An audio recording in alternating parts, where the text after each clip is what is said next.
Pope Francis encourages young people to create a culture of positive encounters with one another. At a recent meeting with Scholas Occurrentes at the Vatican, the Holy Father said when we lose the capacity for encounter, we become like fossils. The organization was founded by the Holy Father around 20 years ago when he was a priest in Argentina.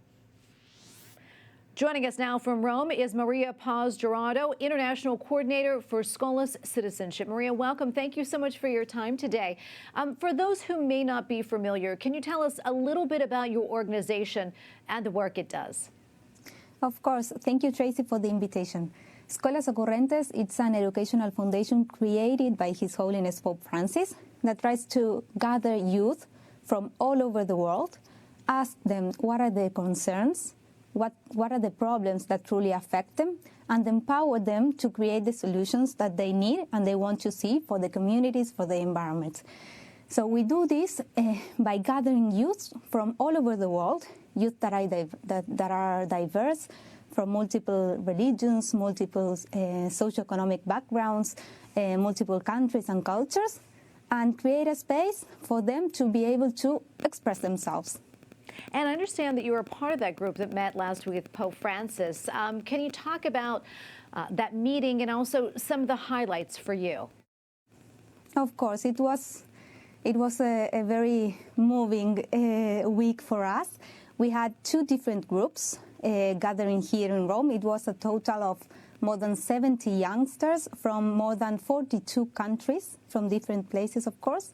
And the first group gathered here it was a group that continued working with Scholas during the pandemic. So when schools were closed, we created a safe environment, a virtual school, a virtual class, in which these students, these youth could gather, could listen to each other, could share what they were living during the pandemic, and try and find together also some kind of relief, of some kind of company. So these youth that met during the whole year, last year, once a week, got the opportunity to finally see each other face to face, hug each other, fortunately. So it was a very, very moving experience. And then we had a second group, that it's a group of 50 young leaders from 35 different countries, who are attending the first group of the political school Fratelli Tutti. Before I let you go, not a whole lot of time left, but can you talk to us about some of the other initiatives that your organization is working on? Of course. So we have projects in different places of the world.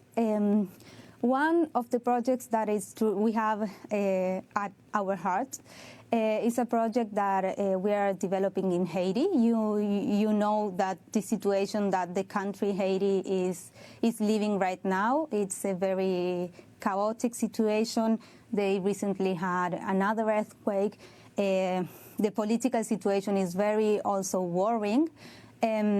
So we are working there to create spaces for youth to be together.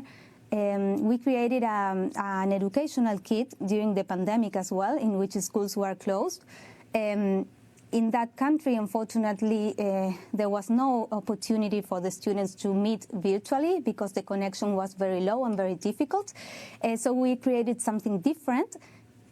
Oh, wonderful, Maria. Thank you so much for speaking with us today and talking to us about all this wonderful work that you and your organization is doing around the world. Thank you again. Thank you very much.